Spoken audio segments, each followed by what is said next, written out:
¿Qué tal? Muy buenas tardes. ¿Cómo están todos ustedes? Vamos el día de hoy a dar la segunda sesión del webinar dedicado al Congreso de la Unión de la Nueva Normalidad. El día de hoy la segunda sesión sobre el tema de cómo van a ser las sesiones del Congreso, qué tantas medidas de seguridad habrá en los órganos legislativos, cómo serán las sesiones, qué protocolos se van a llevar próximamente. Y el día de hoy tenemos un panel bastante bueno para discutir el tema. Quiero presentarlos a cada uno por el muy democrático orden alfabético. Empezamos con Cornelio Martínez López, quien durante los últimos 11 años ha sido investigador sobre temas parlamentarios. Actualmente se desempeña como tal en el Instituto Belisario Domínguez de Senado de la República, donde está a cargo del área de seguimiento y sistematización del trabajo parlamentario. Laboró como investigador del Centro de Estudios Sociales y de Opinión Pública de la Cámara de Diputados. Es economista por la UNAM, maestro en Administración Pública y Políticas Públicas por el CIDE y candidato a doctor en Ciencia Política por la Universidad Nacional Autónoma de México. Ha desarrollado investigaciones e impartido diplomados y seminarios de apoyo a legisladores y órganos administrativos. Ha sido coordinador, junto con Rosa María Mirón y Pedro Cepeda, de los libros La nueva actividad legislativa en el Senado de la República, hacia un Parlamento abierto y Transición y cambio del Congreso mexicano, este último en prensa, y esperamos verlo pronto porque realmente es una obra bastante interesante para consultar. De hecho, Cornelio tiene una gran experiencia dentro del Congreso de la Unión como asesor parlamentario y tendrá comentarios muy interesantes que decir en ese sentido. Muchas gracias. El siguiente en el orden alfabético es Kemir Puente, profesor investigador de tiempo completo de la UNAM, doctor en Ciencias Sociales por el Colegio de México, miembro del Sistema Nacional de Investigación Nivel 2, responsable del Observatorio del Parlamento Abierto de la UNAM y actualmente es coordinador del programa de posgrado en Ciencias Políticas y Sociales en la UNAM. Naturalmente, Kemir es muy reconocido en el medio por sus trabajos de investigación parlamentaria, especialmente en temas de Parlamento abierto y en temas de transparencia. En sus momentos también Kemir es un gran invitado de lujo, también es profesor del Diplomado en Planeación y Operación Legislativa. Y por último, mi compañero de coordinador del Diplomado en Planeación y Operación Legislativa del ITAM, Xu Tenorio, es licenciado en Ciencia Política por el Instituto Tecnológico Autónomo de México y maestro en Políticas Públicas Comparadas por la Facultad Latinoamericana en Ciencias Sociales. Cuenta con diplomados, cursos y seminarios en las áreas de ciencia política, salud pública, educación y seguridad, tanto en México como en el extranjero. En el ámbito laboral, ha ocupado diversos cargos en el sector público, entre los cuales destaca haber sido diputado en la Cuarta Legislatura de la Asamblea Legislativa de la Ciudad de México entre 2006 y 2009. Posteriormente se desempeñó como coordinador general en la Secretaría de Educación, de Educación del Gobierno del Distrito Federal entre 2010 y 2012. Fungió también como director general de Participación Ciudadana en la Secretaría de Gobernación en el Gobierno Federal de 2013 a 2015. Dentro de su experiencia legislativa resalta haber sido coordinador de su grupo parlamentario, además de haber sido integrante de la Comisión de Gobierno de la Asamblea Legislativa del Distrito Federal. Fue también promotor de las iniciativas que posibilitaron los espacios libres de humo, de tabaco, que prohibieron las bolsas de plástico no biodegradables en la Ciudad de México y que permitieron las sociedades de convivencia antecedentes del matrimonio igualitario en la capital del país. En 2009 recibió del Instituto Nacional de Salud Pública la Medalla al Mérito en Salud Pública por haber impulsado las reformas legislativas en materia de control de tabaco. Y como comentábamos hace un momento, es coordinador junto con un servidor del Diplomado en Planeación y Operación Legislativa. Entremos en materia, vamos a hacer 3 rondas de participación y el primer tema es muy importante, es decir, de pronto, a mediados del mes de marzo pasado, nos dimos cuenta que la pandemia se nos había venido encima. Ante muchas llamadas de atención por parte de la OMS, por parte del personal de las cámaras, se detuvieron las sesiones de una manera que no se había previsto en un momento de una agenda legislativa muy cargada y decidió cerrarse. Acto seguido, ha venido el gran debate sobre cómo puede sesionar el Congreso, en qué condiciones. Por lo tanto, la primera ronda es la pregunta, ¿qué han hecho el Congreso de la Unión y las legislaturas locales para enfrentar la pandemia? Vamos a empezar la primera participación con Cornelio Martínez, quien tiene 3 minutos. Adelante, Cornelio. Muchas gracias, Fernando. Pues primero que nada agradecer, porque es un gusto poder coincidir con amigos de muchos años en este espacio. Y para responder esta pregunta hay que decir que a la fecha hay 19 congresos locales que han actualizado su legislación interna para poder sesionar de manera virtual. Pero para llegar a este escenario tuvieron que reunirse de forma presencial. Es decir, que se vieron forzados a deliberar en el recinto legislativo para poder legislar virtualmente en el futuro. Y aquí es donde se abre una brecha muy importante con el Congreso Federal, pues no ha reaccionado con la rapidez necesaria, es lo que considero.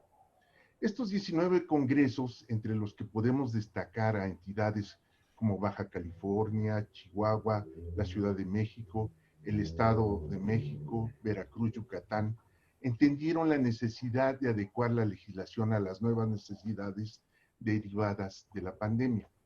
Comprendieron que en este momento no hay condiciones para llevar a cabo sesiones presenciales y aunque podían legislar extraordinariamente a distancia, tienen que hacerlo en el marco de la ley. Digo esto porque, por ejemplo, en el Senado, la Cámara de Diputados y la Comisión Permanente han sesionado de manera virtual, no porque lo permite expresamente la legislación parlamentaria como estaba, sino porque han emitido acuerdos de la Junta de Coordinación Política. En este momento no hay condiciones para llevar a cabo sesiones, para sesionar remotamente en una modalidad que se reconoce como extraordinaria. Ya sabemos que la legislación contempla un cambio de recinto cuando no existen condiciones para sesionar en la Asamblea. Lo están haciendo y está bien. Se cuenta con un sustento jurídico a través de estos acuerdos de Jucopo, pero el Congreso tiene que actuar para atender la realidad, empezando por atender su propio contexto. Me refiero a regular expresamente en la legislación parlamentaria cuáles van a ser los procedimientos para legislar a distancia. No se trata solo de hacer frente a un tema de tecnología. Eso es fácilmente resuelto. Más bien se tiene que ver, se tiene que atender otras cosas como recuperar el ejercicio de las facultades y fomentar la transparencia.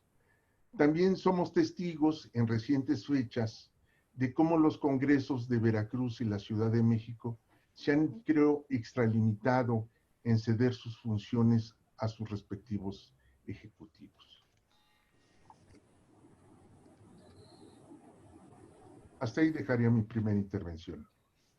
Perfecto, muchas gracias, Cornelio. Por favor, Kemir. Gracias, Fernando, y gracias a Litam por la invitación para estar con ustedes esta tarde.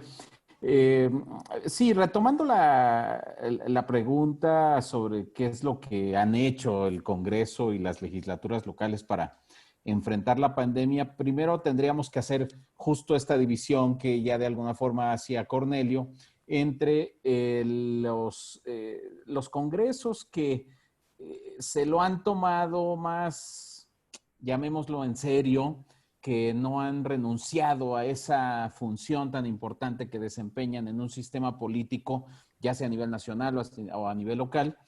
Y por otro lado, los congresos que simplemente han desaparecido o que de alguna forma se han ausentado, que parecen estar fuera de la discusión, del debate, del panorama político y de la vida pública. Entonces, digamos que tenemos esos dos tipos de congresos. Ya señalaba el maestro Cornelio sobre 19 congresos locales que han legislado para sesionar, para tener actividades remotas con mayores o con menores poderes, porque algunos han legislado para solamente tener sesiones remotas para cuestiones muy superficiales y otros sí para poder tener incluso votaciones a nivel local y que se pueda dar trámite legislativo. Estos congresos también pues hay una gran diversidad, ¿no? Pero en la mayoría lo que han aprobado estas legislaturas locales son básicamente la autorización para que se pueda legislar, para que se pueda sesionar a distancia y que se pueda legislar o aprobar medidas sobre cuestiones urgentes o relacionadas con la pandemia. Es decir, no para trámites ordinarios, no para cuestiones de procedimiento legislativo normal, sino para cuestiones relacionadas efectivamente para cuestiones como protección civil, salubridad, cuestiones que se tengan que cambiar por motivos de fuerza mayor, etcétera. Pero en su mayoría no se puede hacer cambios a la Constitución, no se puede hacer simplemente para cuestiones de ese tipo. Esto, o presupuestales también, como consecuencia de la emergencia. En el caso de la Cámara de Diputados y del Senado es muy interesante porque, como ya lo advertía Cornelio, no es tan fácil como decir, como algunos quieren decir, es que está ausente la Cámara de Diputados o está ausente el Senado de la República. Es mucho más complejo que eso, porque no están ausentes, tan es así que tenemos debate constante sobre lo que está sucediendo en la Cámara de Diputados. Lo que sí es que no hay sesiones presenciales en ninguna de las cámaras, pero están pasando muchas cosas en el Congreso. Tan es así que en el caso de la Comisión Permanente, pues la Comisión Permanente ha estado sesionando vía remota, la Cámara de Diputados y la Cámara de Senadores no han sesionado vía remota porque la legislación no lo permite. Es decir, no es simplemente un capricho y de que, qué flojos, no se han reunido, etcétera. No, lo que pasa es que no lo permite o no está expresamente permitido. Y eso es importante porque en caso de que se aprobara alguna disposición normativa o tomaran algún acuerdo de relevancia y este fuese impugnado, la legalidad del mismo podría ser motivo de una controversia. Y entonces, ¿para qué hacerlo cuando seguramente cualquier asunto que apruebe una mayoría va a ser impugnada? Entonces, eso es la razón por la que están detenidas las actividades plenarias. Pero lo que va a suceder es que se van a reunir próximamente en un periodo de sesiones. Y algo que quisiera decir solo para cerrar esta primera intervención es que las legislaturas, pues sí, por supuesto, hay las que se ausentan, que abdican de funciones, hay las que se adaptan y suelen dar continuidad al papel que ya venían desarrollando nuevamente, pero no podríamos pensar que una legislatura que ha sido marginal antes de la pandemia, ahora en la pandemia se convierte en una legislatura proactiva o que controle al Ejecutivo, etcétera. Pues no hay incentivos para que eso suceda. Entonces, habría que moderar nuestras expectativas sobre lo que hacen las legislaturas en este contexto. Perfecto, muchas gracias, Kemir. Adelante, Shu. Pues yo tendría que decir, adicionalmente a lo que ya mencionaron Cornelio y Cambridge, a quienes les agradezco que nos acompañen en esta serie de webinars que estamos teniendo previos a la apertura de la nueva generación del diplomado, yo miré un paso antes de lo que han dicho Cornelio y Cambridge. Lo primero que diría o que recordaría es que a nivel nacional, a nivel federal y en algunos congresos locales, el periodo ordinario se interrumpió abruptamente. O sea, estábamos en pleno periodo ordinario y de repente la pandemia dijo paremos. Y ahí fue una extraordinaria oportunidad que se perdió, porque nadie se preparó para ver qué seguía.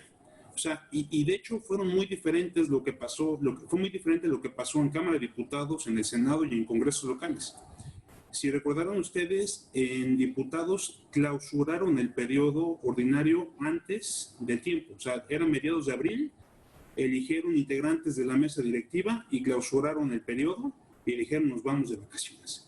En el Senado se inventaron un procedimiento muy discutible desde mi punto de vista, como decía Cambridge, o sea, bastante cuestionable, porque lo que dijeron es, bueno, clausuramos el periodo, medio nombramos la permanente, pero si la presidenta de la mesa directiva decide, regresamos, ¿no? Si hay condiciones para vernos. Hicieron una cosa bastante extraña ahí con un acuerdo, y después la presidenta de la mesa directiva, en su soledad, pues tuvo que declarar desde su casa, pues, formalmente concluido y clausurado el primer periodo ordinario de sesiones, porque el acuerdo dejaba abierta la posibilidad de seguir sesionando y tuvo ya que clausurar el acuerdo.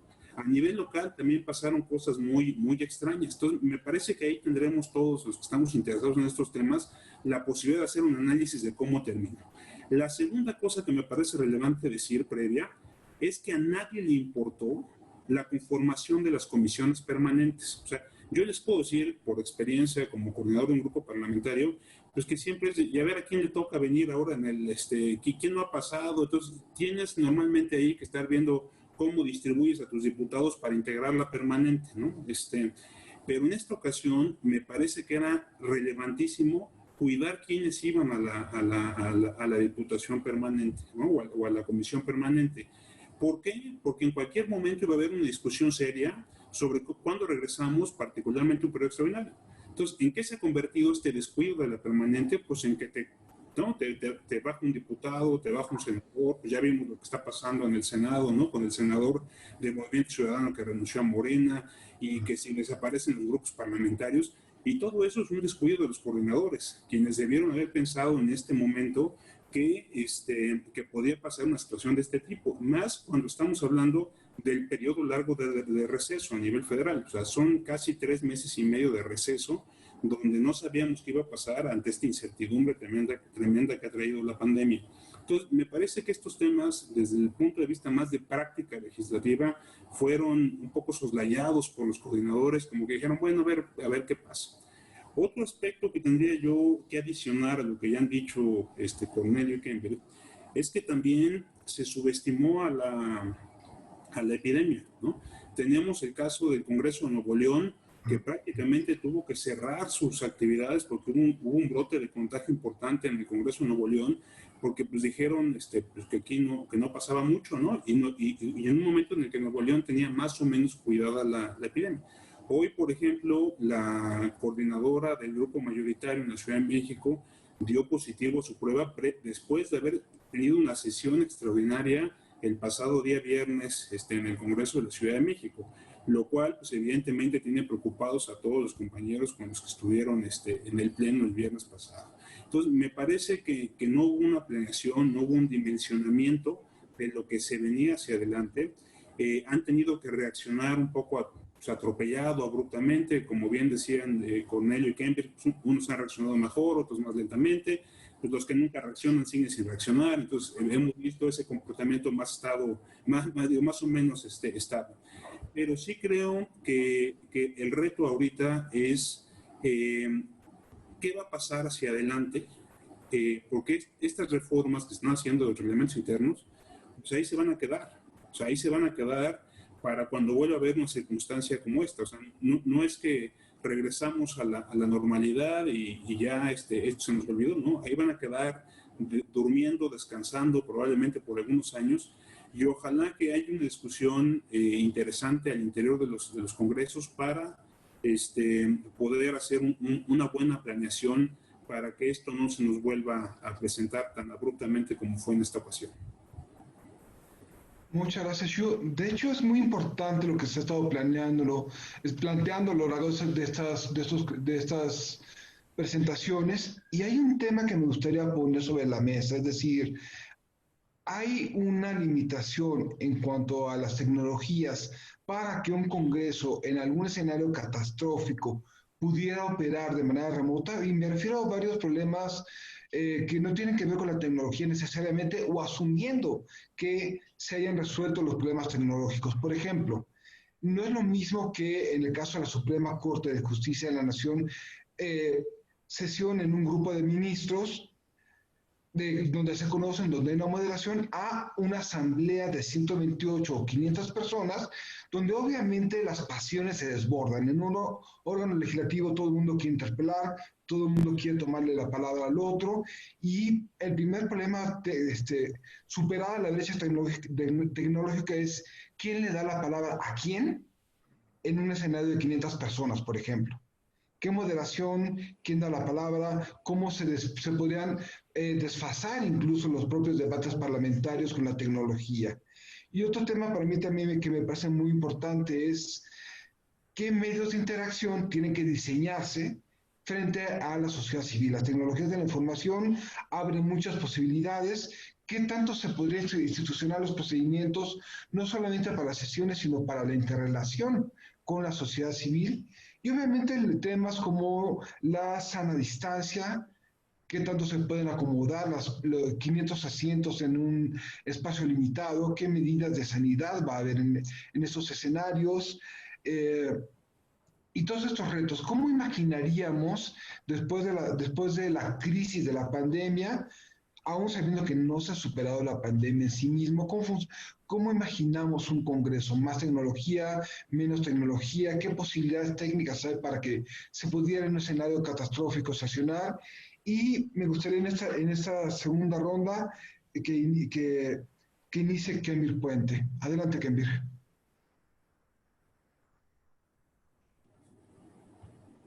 Gracias, Fernando. Sí, obviamente que la pandemia sorprendió al mundo y, sin embargo, sí hubo posibilidades de prepararnos para algún escenario, sobre todo México o América Latina. Sí pudo prepararse la región frente a lo que ya venía sucediendo en otros países. No obstante, como bien lo anotaba Xu, se subestimó, se creyó que sí se iba a poder seguir sesionando, y lo que pasó cuando ya no se podía sesionar, cuando súbitamente el miedo hizo presencia en la Ciudad de México, pues fue exhibir la misma precariedad institucional en la que operan nuestros congresos. Ambas cámaras.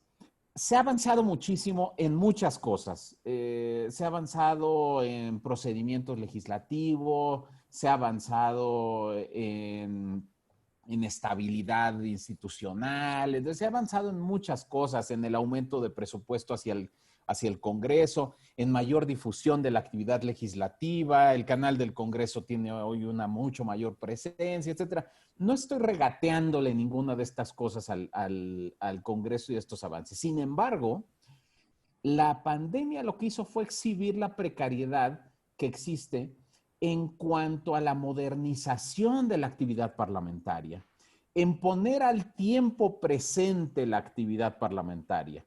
Todavía tenemos congresos que parecen congresos, ya no digamos del siglo XX, del siglo XIX. Y no es solo el caso de México. Hace apenas 1 o 2 semanas hicieron a los diputados británicos ir a formarse afuera del Parlamento, una fila kilométrica para que pudieran ir a votar un asunto, ¿no? Es decir, ahí, entre que la tradición se respeta y entre que los obligaban como una medida disciplinaria para estar presentes, se utiliza todavía un sistema de votación que riñe con la realidad, con el siglo XXI. Entonces, Lo mismo está sucediendo en el Congreso mexicano, en las cámaras del Congreso. Nos está exhibiendo esta precariedad en la que operan y en la que obviamente no estábamos preparados para ello. Hoy, por ejemplo, no se sabe si lo que están decidiendo en las comisiones puede firmarse a distancia o no, por ejemplo, un dictamen. Una firma electrónica, es decir, con todos los candados que tenemos, por ejemplo, para firmar en el banco o, por ejemplo, nosotros en la universidad podemos calificar con nuestra firma electrónica a nuestros estudiantes, etcétera. Hay distintas herramientas tecnológicas para asegurar que esto cumple con los más altos requisitos de seguridad y de privacidad. Y sin embargo, esto no se sabe siquiera para emitir un dictamen, ¿no? Entonces, este tipo de cosas son las que han quedado pendientes y ya no digamos entonces la posibilidad de crear, por ejemplo, una comisión de investigación sobre el tema de la pandemia. En Nueva Zelanda, por ejemplo, lo que hicieron fue, no va a sesionar el pleno porque no hay condiciones de seguridad, pero vamos a crear una comisión de atención a la emergencia sanitaria que va a estar en permanente contacto con el gobierno, que va a vigilar cuáles son las políticas que se aprueban, que va a emitir recomendaciones sobre el presupuesto, etcétera, y le ceden a un órgano del propio Parlamento funciones fundamentales a partir de un acuerdo y los demás no van al pleno. Aquí ni siquiera se puede pensar en esa posibilidad porque habría primero que citar al pleno, en todo caso, aprobar una comisión de investigación. Entonces, bueno, ya no resulta tan útil. No obstante lo anterior, yo creo que hay que estar atentos porque sin duda que estas nuevas medidas de sanidad y las nuevas tecnologías de la información van a modificar la forma, no solo en que opera el Congreso, sino la forma en que los representantes interactúan con los representados. Esto yo creo que no tiene vuelta atrás, yo creo que esto ya se transformó y en los próximos meses y años vamos a ver nuevas dinámicas de interacción con la ciudadanía. De hecho, hoy, el día en la actualidad, por ejemplo, los ciudadanos, los diputados y diputadas o senadores o senadoras pueden presentar una iniciativa y ya no subir a tribuna, ya nada más graban una cápsula en el canal del Congreso que se transmite y ellos están felices porque así de esa forma pueden ir a sus distritos o a sus estados a decir, miren, yo ya presenté esta iniciativa y presentan su video, etcétera. Ya es el nuevo uso de distintas tecnologías y nuevas herramientas y estrategias de comunicación. Yo creo que eso se va a ir consolidando y a eso tendríamos que acostumbrarnos en el futuro. Excelente. Muchas gracias, Kemir. Adelante, Shu. Y bien, yo lo primero que tendría que decir es que, bueno, insistir primero en que esta falta de preparación que no ha querido ser asumida por los poderes legislativos, federales y locales, pues hemos visto cualquier cosa de cualquier cantidad de justificaciones que no aceptan, no reconocen esta ausencia de un plan de retorno o de posibilidad de volver a trabajar. Me llamó mucho la atención cómo se escudó, por ejemplo, la falta de consensos para convocar a un periodo extraordinario, diciendo que López-Gatell no les había dado permiso para sesionar. A ver, perdón, pero en ningún lado dice que el Congreso de la Unión necesita permiso de un subsecretario para sesionar. Eso es un órgano, es un poder autónomo, un poder, digamos, uno de los tres poderes de la Unión. Me parece absurdo, ¿no? Todavía la semana pasada la justificación fue que como el semáforo no pasó de rojo a naranja, entonces no convocaron a la comisión permanente, ¿no? Que ya estaba citada para sesionar el lunes pasado. O sea, yo creo que es mucho más sensato reconocer que no hay consensos, que es algo común en un parlamento, que no existen los acuerdos todavía, a pesar de que tenemos la presión enorme de ajustar el marco normativo conforme a la entrada en vigor del nuevo Tratado de América del Norte. Entonces, me parece absurdo que no asumamos como tal, pues digamos, la relevancia del Poder Legislativo y estemos escudándonos en los asuntos del manejo de la epidemia. Dos, hay un tema relevantísimo que hizo referencia a Cambridge en su primera intervención, que es la validez jurídico-legal de los acuerdos. O sea, y a ver, yo les pongo un caso que ahí va a estar y que seguramente llegará a la Corte. La reforma constitucional al artículo 4, donde se incorporan muchos programas sociales ya como ley, se aprobó de manera virtual. O sea, si bien no por el Congreso de la Unión, que ya estaba aprobada, pero sí por los congresos locales. O sea, la Ciudad de México, en este simbolismo que quería tener el Congreso de la Ciudad, de ser la legislatura 17, para ahora sí, la que diera la constitucionalidad a la reforma que tanto buscó la izquierda y tanto buscó el presidente Obrador, sesionaron de manera virtual. Bueno, a mí me parece un error tremendo. ¿Por qué? Porque, bueno, pues, como bien decía Kendrick, cualquier abogado con un poquito de argucia y de tiempo, pues podría ahí señalar los detalles de si esa reforma es legal o no es legal, aunque la haya aprobado la mayoría de los integrantes del Pleno por Zoom, ¿no? Aquí lo que está en la discusión es la validez de esos votos. Entonces, estamos hablando de una reforma de la Constitución en un tema relevantísimo para el país y, bueno, pues, yo creo que es un ejemplo claro de las implicaciones que está teniendo esta pandemia. Aquí la discusión creo que es más amplia y tendrá que ser, le va a tocar al Congreso, y no necesariamente para su operación, pero le va a tocar al Congreso de la Unión decidir sobre una figura que ya se está desarrollando en varios países, que le llaman pasaporte digital, ¿no? Y es cómo autentificamos nuestra personalidad para cualquier trámite, o sea, para poder firmar un documento, como bien decía Cambridge, pero hasta para, ¿no? Digamos, autentificar que quien está aquí soy yo y eso sea aceptado jurídicamente. Entonces, vendrá una discusión muy amplia, me parece que necesaria y que, por supuesto, tendrá sus implicaciones puntuales en el Congreso. A mí que me preocupa en este periodo, y de alguna manera recordaba con algunos colegas lo que sucedió en el periodo de la influenza, donde se aprobaron algunos dictámenes en aquel 2009 a oscuras, ¿no? De repente se regresó de la contingencia, regresamos todos a chambear 3 meses después, y de repente aparecieron unos dictámenes aprobados, ¿no? Que supuestamente habían discutido y habían analizado. Entonces, aquí hay un riesgo enorme en un tema en el que Cambridge es especialista, que es, a ver, si esta situación de deliberar de manera virtual no atenta contra las mejores prácticas de parlamento abierto, transparencia y una discusión, digamos, bajo el principio de máxima publicidad.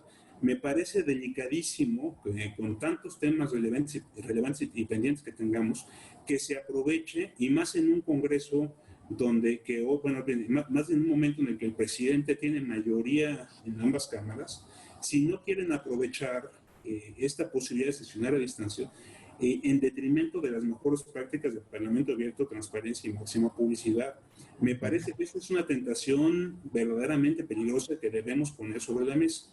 Y finalmente, y me sorprendió ahorita que también lo traía yo preparado, pero ya la pusieron también personas las que nos están viendo, el público, si la posibilidad de sesionar a distancia, no abre una discusión bien interesante, que tiene que ver con que si no conviene reducir el tamaño de los plenos y si no conviene reducir el presupuesto de los congresos, dado que estamos todos sesionando en otras condiciones muy distintas a las presenciales. Entonces, me parece que hay una agenda fascinante, digo, para quienes nos gustan estos temas también desde la academia, me parece que hay una agenda y preguntas bien interesantes que se van a abrir a la luz de esta contingencia, que yo también se las dejo hoy sobre todo a ustedes tres que son más de la parte académica. Pues a mí me gusta estar de ambos lados de la ecuación, pero ustedes que son 100% académicos y estudiosos, creo que son preguntas verdaderamente interesantes que ojalá puedan referirse en las próximas semanas a ellas.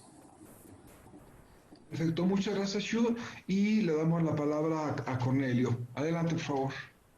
Retomo la pregunta que era, ¿cómo operarán los órganos legislativos en el futuro? Pues coincido con lo que aquí se ha dicho por los panelistas que me han antecedido, en el sentido de que esta pandemia ha venido a plantear retos muy puntuales para los congresos. Una guía orientadora, o sea, no por copiar, es sí fijarse y voltear, como lo señala Kenvir, a ver otras experiencias internacionales, hacia países que ya han vivido más tiempo con el coronavirus y que han adaptado su legislación parlamentaria y están dando la vuelta al rezago legislativo que significó esta etapa de confinamiento. En México, como ya se ha señalado, no sabemos para cuándo existirán las condiciones que permitan sesionar presencialmente y a eso hay que, justamente por eso hay que abocarse, coincido. Y de momento, bueno, pues rescataría casos como en el Parlamento español, que en alguna ocasión platicamos con Kerm. Bueno, este domingo pasado se decretó el final del estado de alarma. Sin embargo, el Congreso ha recomendado a su personal que continúen con el teletrabajo, lo que le llaman, y en caso de que sea imprescindible la actividad presencial, que se mantengan las medidas de distanciamiento social, esto es, con turnos flexibles, rotatorios y durante el tiempo estrictamente imprescindible. Ahí tenemos un ejemplo de lo que puede llegar a suceder en esta búsqueda de cómo le podemos hacer hacia adelante. Otro ejemplo lo encontramos en Brasil, no en su manejo de la pandemia, por supuesto. Aquí el Parlamento diseñó una herramienta virtual para que los legisladores puedan sesionar remotamente mientras cambia el panorama sanitario. Esta herramienta les ha permitido discutir y votar en sesiones legislativas virtuales, incluso cuentan con una hoja de trabajo que simula el panel de votación. Y último caso que quisiera referirme, Chile, finalmente ha delineado un instructivo en materia de seguridad y medidas sanitarias y ha reordenado las prioridades de su agenda legislativa para deshogar todo lo que tenga que ver con la crisis por coronavirus y sus efectos sociales. Y también se puede dar un par de medidas relacionadas con votaciones telemáticas y otras sobre medidas de prevención de contagios en el Congreso. Y entonces, como pueden ver, ejemplos hay, porque cada país se encuentra en un momento diferente de la pandemia, ¿no? No sabemos finalmente cuándo vamos a poder regresar a las actividades. Algunos aventuran a decir que la normalidad pues va a ser muy diferente a la que teníamos. Y pues no me gustaría entrar en el debate de los cálculos epidemiológicos, pero sí advertir que en este momento es muy importante que la comisión permanente pueda prever en alguna parte del un periodo extraordinario, discutir sí expresamente los mecanismos, los procedimientos y la publicidad del trabajo legislativo en lo que resta de la pandemia. Yo creo que es muy importante captar que a final de cuentas, en muchos congresos que van avanzando, puede uno darse cuenta que la agenda que ya traían, aunque fuera marginal, se ha tenido que modificar en acompañamiento a las medidas que propone el Ejecutivo para facilitar la reacción ante la situación. En México, por lo menos en el área económica, sería muy bueno verla, en el área de seguridad, en el área de salud. Ahí hace falta, creo, que vayamos previendo. Por ejemplo, acaba de salir un estudio de un compañero en el Belisario Domínguez. Bueno, cuando estén cuando estén hechas las vacunas, ¿cómo habrá que regular en un marco? ¿Cómo se va a garantizar a la población su aplicación? Seguramente en materia electoral habrá que ir tomando medidas, que bueno, ahorita viene de inmediato la elección de los consejeros pendientes, pero habrá que hacer previsiones donde si no nos agarran a quienes formamos parte de los congresos, eh, eh, si no nos agarran preparados en cómo reaccionar, ajustando a lo mejor no todas las facultades que desarrollan los congresos, sino algunas muy relevantes, pues creo que no van a caminar de manera adecuada las cosas. Perfecto, muchas gracias, Cornelio. Y cerramos la tercera ronda de preguntas y comentarios con un hecho. Nos acercamos al último periodo de sesiones de la 64 legislatura. No solamente estamos en el último año de sesiones, cuando en realidad van a bajar los incentivos para generar un consenso sobre las diversas leyes, posiblemente después de la aprobación del presupuesto de egresos para 2021 desaparezca la agenda parlamentaria. Se dejaron en el tintero temas que ya no se pueden abordar, como la reglamentación para la reelección inmediata de legisladores, cosa que le corresponderá al INE reglamentarlo por sus atribuciones. Hay problemas o se prevén problemas para la asignación de las mesas directivas en ambas cámaras. ¿Qué tanto puede todo eso generar un caldo de cultivo para la disminución de la gobernabilidad? ¿Cuál va a ser la agenda a discutirse en esas sesiones? No solamente por la complejidad de los temas públicos, sino por el coronavirus. Y en esta tercera ronda, por favor, Shu, te invito a iniciar. Gracias, Fer. Como bien dices, pues hay algunas situaciones que están claramente definidas que tendremos o tendrán que ser abordadas en las próximas semanas. Primero, yo no descartaría que además de este primer periodo extraordinario que se está ya cocinando, que tiene que ver con el TEMEC, pueda haber otros periodos extraordinarios, ¿no? O sea, todavía nos quedan los meses de julio y agosto para poder tratar de consensar otro paquete de temas urgentes, porque yo creo que si no todos los legisladores, tanto diputados como senadores, tienen conciencia, yo creo que por lo menos los coordinadores y quienes tienen ahí más capacidad de análisis y de influencia en sus grupos parlamentarios están conscientes que los acuerdos se pueden construir en el muy corto plazo antes de que invada la epidemia electoral sobre ellos. Entonces yo no descartaría que pudieran, digamos, darse otros 2 periodos extraordinarios. ¿Qué viene inmediatamente después del periodo de receso y esta posibilidad de periodos extraordinarios? Sin duda la elección de las mesas directivas. En el Senado todo indica que será una discusión interna en Morena y que básicamente el senador Ricardo Monreal tendrá que decidir quién es el perfil más afín a él para poder tener garantías de gobernabilidad en el Senado. Se habla hoy de que podría ser el senador Alejandro Armenta quien podría estar ahí encabezando la mesa directiva, o bien el senador Eduardo Ramírez, que también ha sido uno de los operadores más cercanos al coordinador del grupo mayoritario. Pero en diputados está bastante interesante la discusión, porque formalmente le tocaría al PRI encabezar este tercer año, la mesa directiva. Inclusive parece que había un consenso en que fuera la diputada Dulce María Sauri quien encabezara la mesa directiva.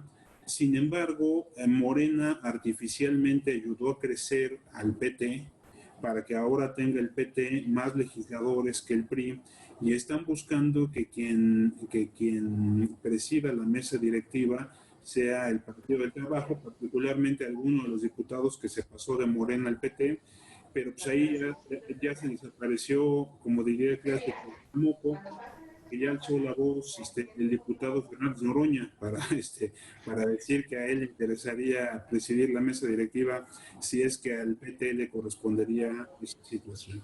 Pues sin duda será un debate interesante lo que viene en la mesa directiva y ver si se respeta la conformación inicial del Pleno, que en mi interpretación es lo que debería prevalecer, ¿no? Sin embargo, me parece que tendrá que ser una discusión, digamos, en las próximas semanas.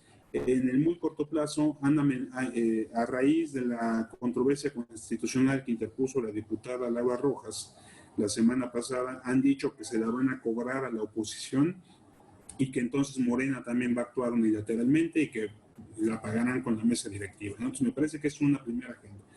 El segundo tema que está pendiente por discutir es si se extinguen o no los grupos parlamentarios del PRD y del PES en el Senado.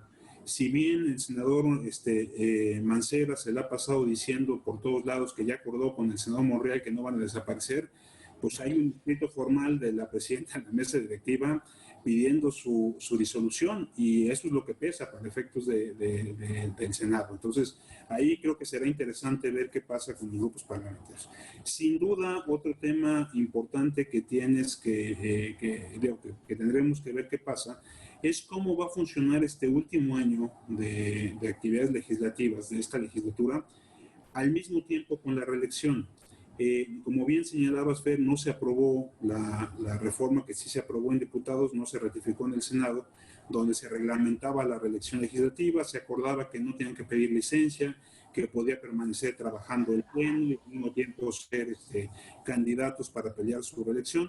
Eso no fue ratificado por el Senado. Tendrá que ser el INE quien vea un acuerdo, emita las reglas, pero sin duda eso va a impactar en la vida cotidiana del Pleno, y ojalá que podamos ver ahí tu pluma acerca de este tema para ir aclarando conceptos y posibilidades.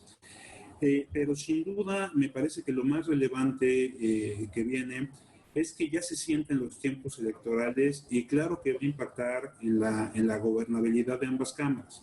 Un gran ejemplo es lo que pasó estos últimos días, donde a raíz de una investigación que hace Carlos Loret de Mola, se cuestiona la titular de la Secretaría de la Función Pública.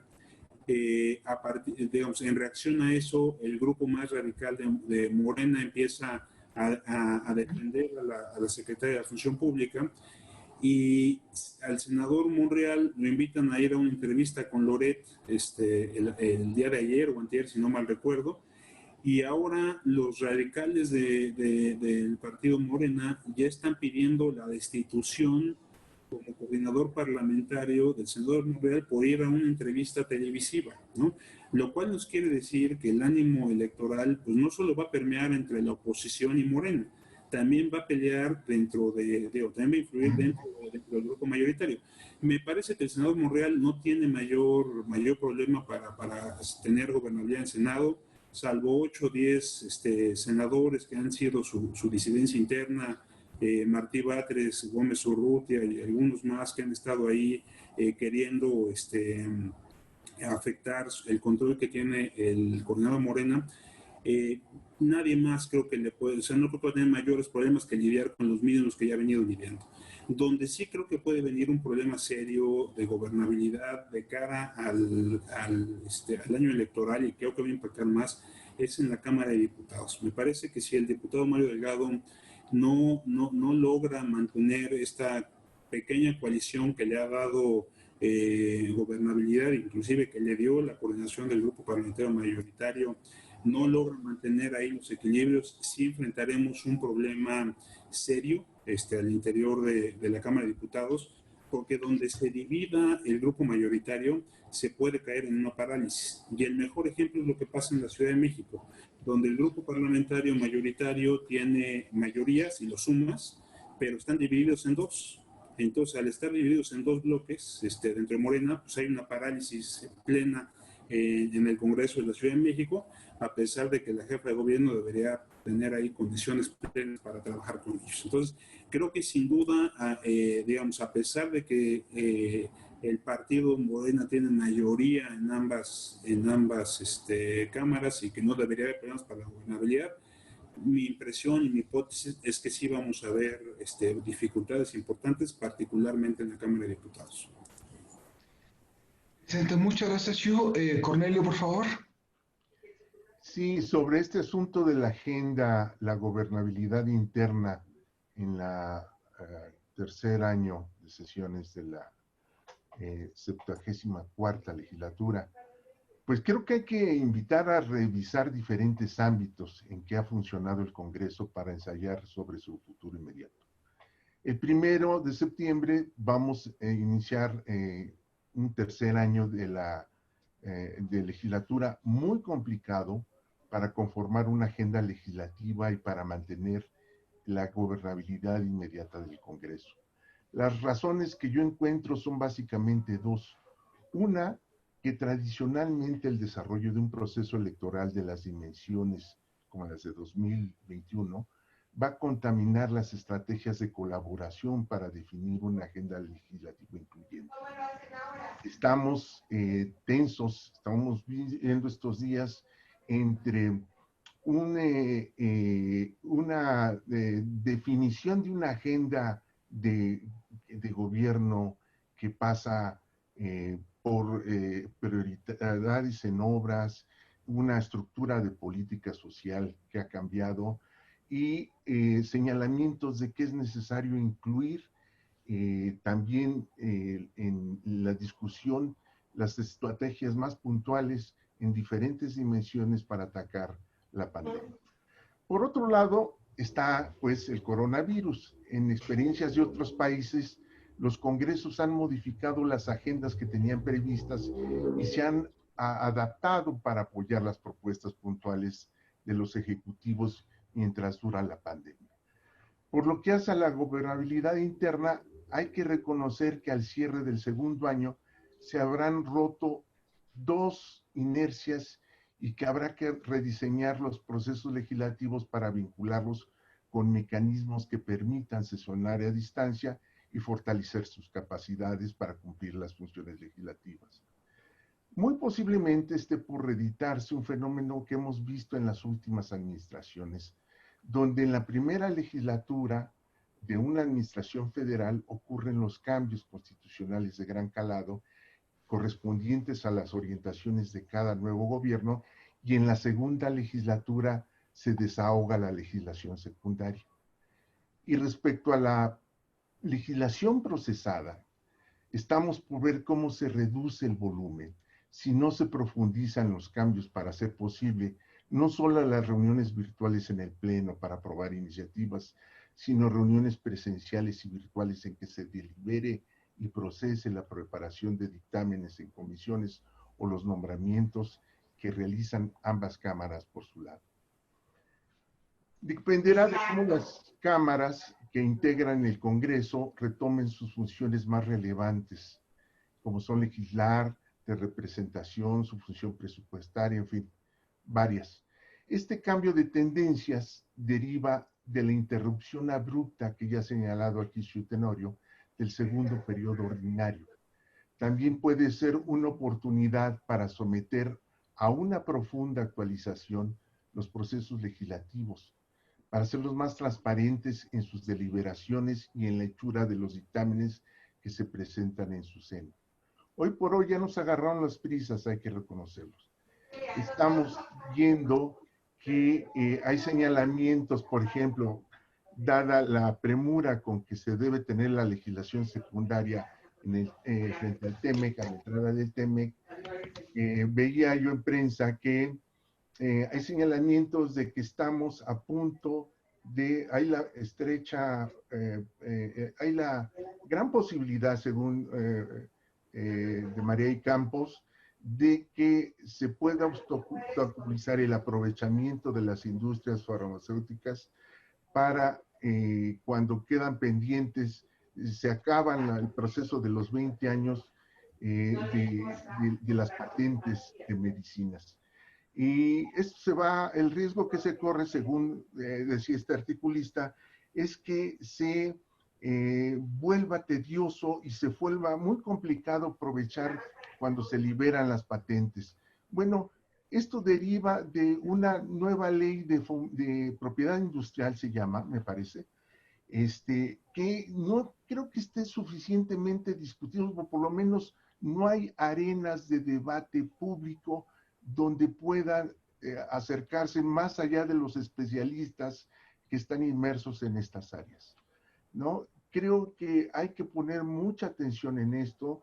que cuando se haga la previsión de que hay un periodo de algunos meses para ser extraordinarios, hay puntos, temas que por la premura en la agenda que se están abordando, porque nos vienen de fuera, se nos puedan pasar a legislar temas como ya ha ocurrido en otras ocasiones, como el tema del outsourcing, cuando se hacen las cosas rápido y no suficientemente discutidas, y se procesan la aprobación de los dictámenes en las comisiones y en el pleno.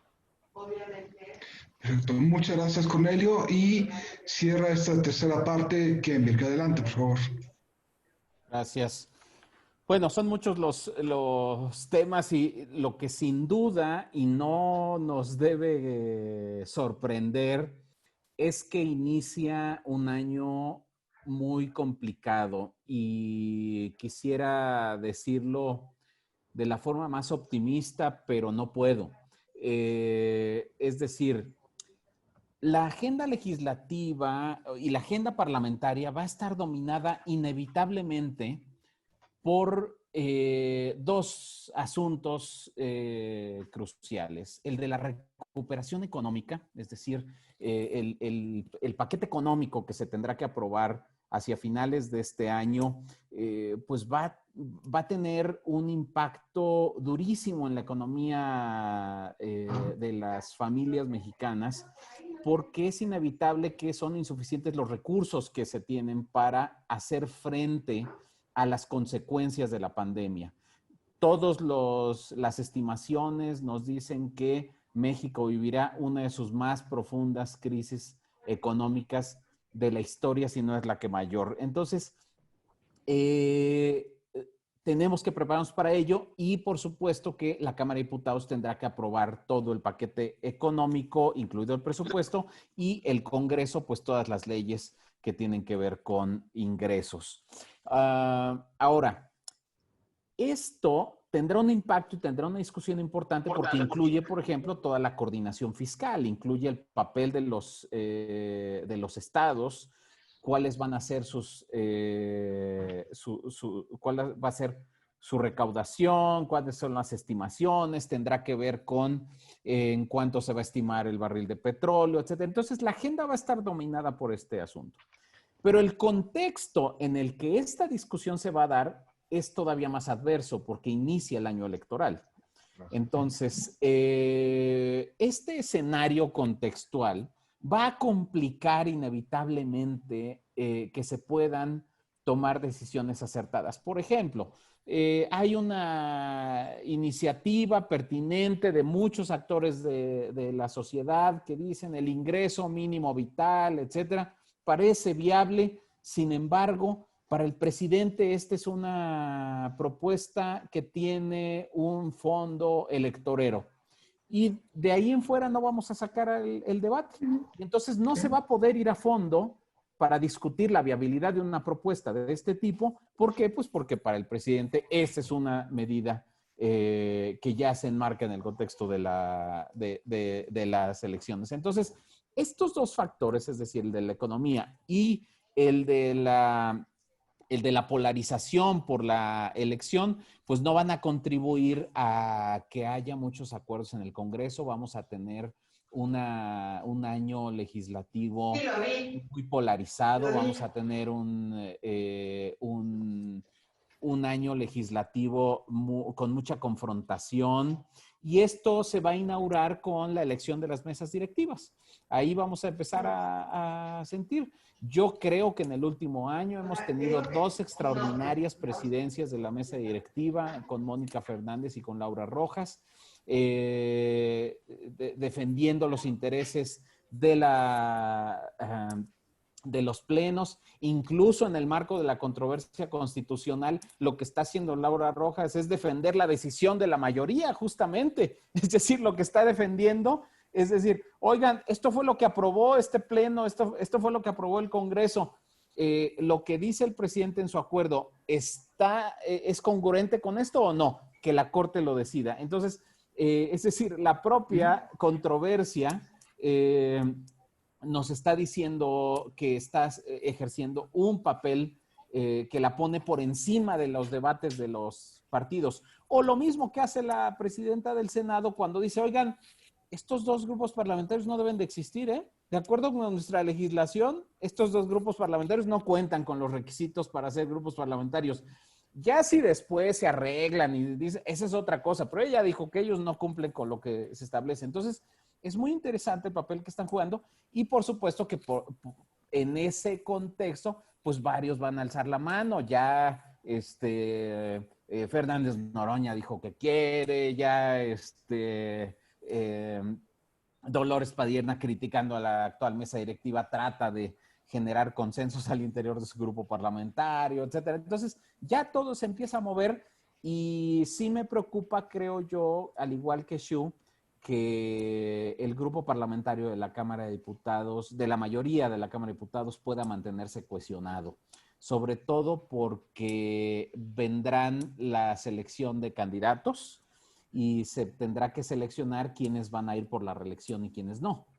Y esto sin duda va a tener un... ¿Por qué? Pues porque todo legislador quiere reelegirse, punto.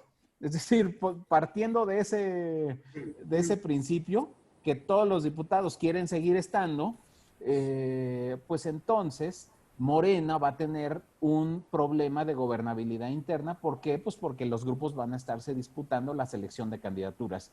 Y si no, habría que... Y en este contexto hay que entender lo que sucede en las diferencias que hay al interior de Morena y los liderazgos que hoy ponen o desafían la autoridad de sus respectivos grupos parlamentarios. Creo nada más, para cerrar, que hay que tener cuidado con las tentaciones autoritarias de revertir algunos de los avances que ya se tenían en términos de la opacidad parlamentaria, en términos de procedimientos legislativos que no cumplan con los requisitos legales para darse trámite, en términos de violación del marco jurídico, en términos de reducción de presupuesto para los congresos, en términos de mayor opacidad en la actividad en general parlamentaria y de legislar de espaldas a la sociedad, por supuesto. Muchas gracias, Kemir. En atención del tiempo voy a dar una ronda de preguntas. Voy a seleccionar 3 que considero las más representativas del tema y les voy a dar a cada uno de ustedes 1 minuto. Les voy a leerlas. Primero, de Laura Patricia Hernández. Bajo un nuevo esquema de trabajo parlamentario virtual, ¿podrían darnos su perspectiva sobre el futuro de cabildeo? Segunda, de Mariana Cordera, ¿cuáles serían las limitaciones constitucionales para la implementación del debate y las votaciones respectivas de manera virtual? Y tercero, también de Mariana Cordera, ¿creen que hay un espacio derivado de esa pandemia para que la mayoría de los asuntos se discutan por parlamento abierto? Eso sería básicamente algo que tenga que ver con las sesiones y tienen cada uno de ustedes hasta por 1 minuto. Primero, por favor, Cornelio, seguido por Kemir y cierra Xu.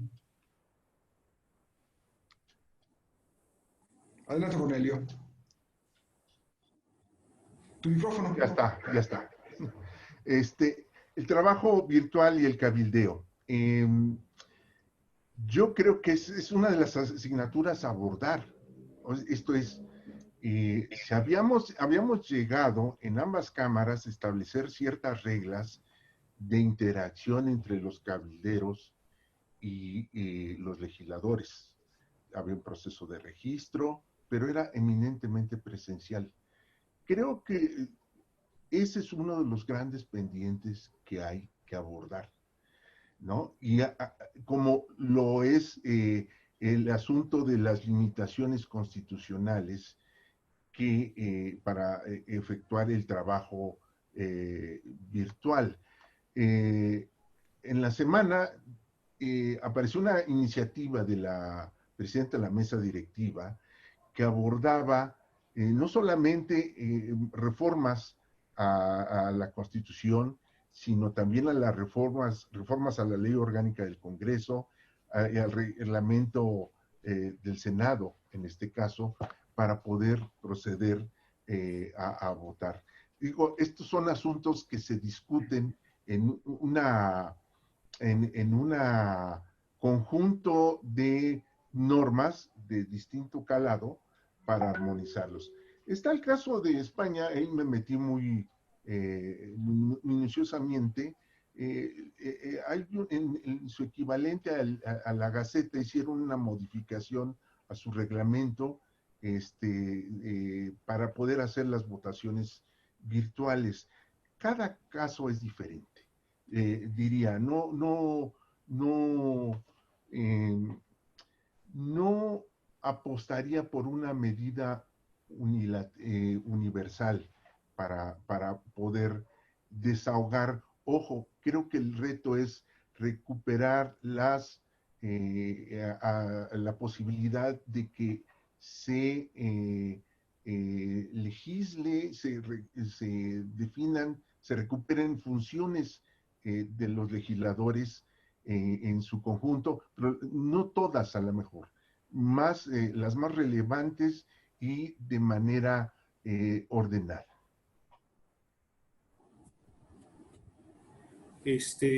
Creo que Fernando tuvo un problema técnico, entonces asumiría yo la tarea de moderación.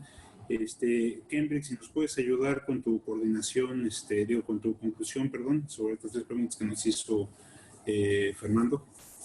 Sí, bueno, y tratando de responder las preguntas, es complicado porque efectivamente son distintos problemas los que se plantean.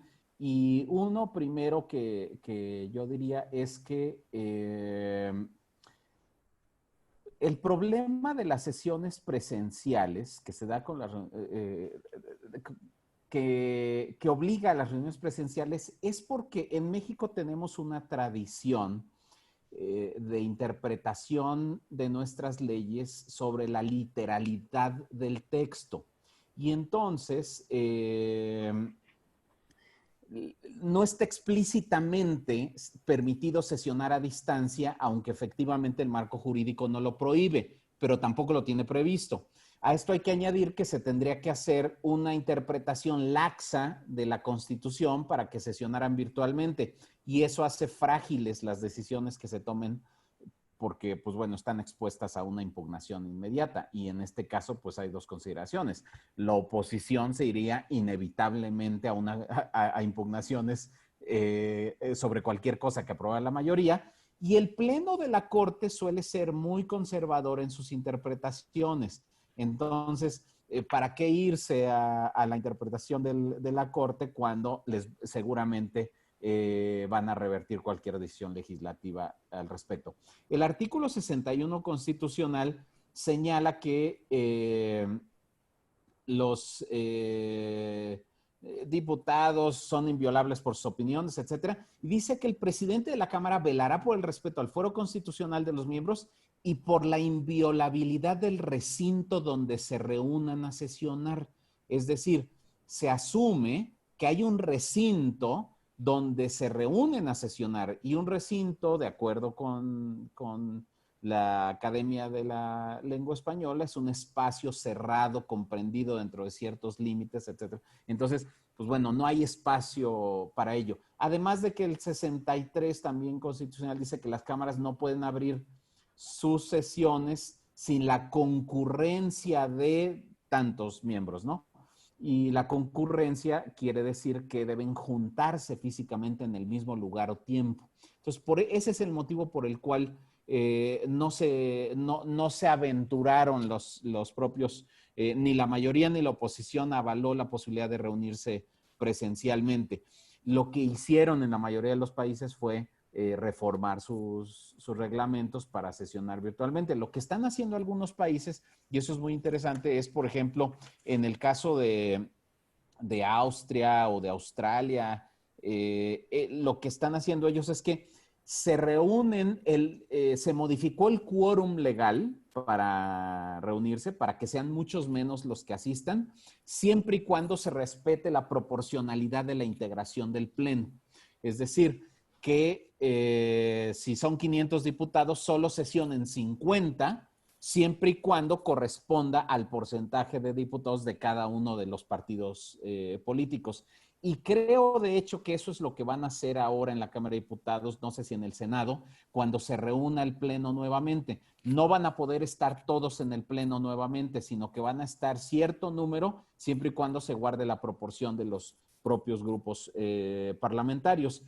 ¿Cuál es el problema? Pues uno de los problemas fundamentales en el caso de México es el de la desconfianza entre los propios partidos políticos, bueno, y el de la ciudadanía hacia las instituciones, etcétera. Un problema de la desconfianza en general que está ya medido por el Latinobarómetro, etcétera. Es uno de los problemas más graves de la democracia contemporánea, porque en algunos otros países lo han resuelto muy sencillo y han dicho, a ver, no pueden venir los demás, pero pueden votar electrónicamente, o incluso, por ejemplo, en Bélgica, se acepta el voto por correo electrónico de los diputados. Es decir, pueden no ir al pleno y pueden votar por correo electrónico. Aquí eso sería impensable. ¿Por qué? Pues porque el principio sobre el cual operan van a decir, no, pero ¿quién envió ese correo electrónico? ¿Cómo sabemos si esa persona que está del otro lado es efectivamente legislador, etcétera? Entonces, ese tipo de cosas hacen que nos cueste mucho más trabajo y que sea mucho más costoso que funcionen las instituciones. De hecho, por eso es tan costoso también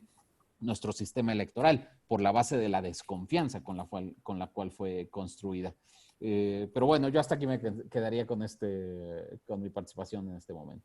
Buenísimo, pues bienvenido Fernando de regreso. Justo está terminando Cambridge, entonces si me permites, pues tomaré yo la palabra para mi participación. Digamos, yo lo primero que diría es que el tema de la personalidad jurídica de los legisladores para poder participar vía una plataforma digital, la que fuera, ¿no? para poder votar a distancia, es parte de una discusión más amplia que tiene que tener el país, ¿no? Que es básicamente esto que les decía que se conoce como pasaporte digital o como identidad digital, que creo que inevitablemente le vamos a tener que entrar como país, y yo creo que el Congreso tendrá que abrir esta discusión rápidamente con la respectiva implicación directa que tiene a su interior en ambas cámaras y en los congresos locales. Me parece que es fundamental darle a esta posibilidad de participar a distancia una legalidad, si no todo va a estar comprometido, todo lo que se apruebe en estas condiciones va a estar comprometido. Yo soy de la idea, como les decía, de la reforma constitucional, del cuarto constitucional, que está comprometido por haberse metido a la Ciudad de México a votarla de manera virtual. Sí, ok, mira, entiendo, dame un segundo. Cualquier legislatura pudo haber votado de manera presencial, pero porque es el símbolo de ser la 17 y votarla de manera virtual, no permitieron la legalidad de esta reforma. Entonces, me parece que ahí una discusión necesaria que es más amplia que lo que 14 de octubre. periodo del Congreso. Sobre el Parlamento abierto como la del futuro del cabildeo, me parece que tienen que ver con el mismo problema, y ojalá, Kenber, que tú puedas ampliar esto en alguna de tus investigaciones o en los artículos de opinión que sueles hacer. Me parece que si hay un riesgo enorme en los siguientes meses donde se pueda legislar de espaldas a la ciudadanía, violentando los procesos de Parlamento abierto. Muchos logros que se habían ya establecido en ambas cámaras creo que hoy pueden estar comprometidos, fuera a los grupos de interés, dejando sin voz a empresarios, a organizaciones de la sociedad civil, a especialistas, en un ánimo de creer que porque se transmite en el Congreso, en el canal del Congreso, la sesión, entonces eso ya es Parlamento abierto. Perdón, o sea, me parece que eso es un insulto a la inteligencia de todos los ciudadanos. Y me parece que es la tentación de decir, no, pues porque pasamos el Zoom en el canal del Congreso, entonces ya somos bien transparentes y ya estamos a la altura de las mejores prácticas de Parlamento abierto. Perdón, no.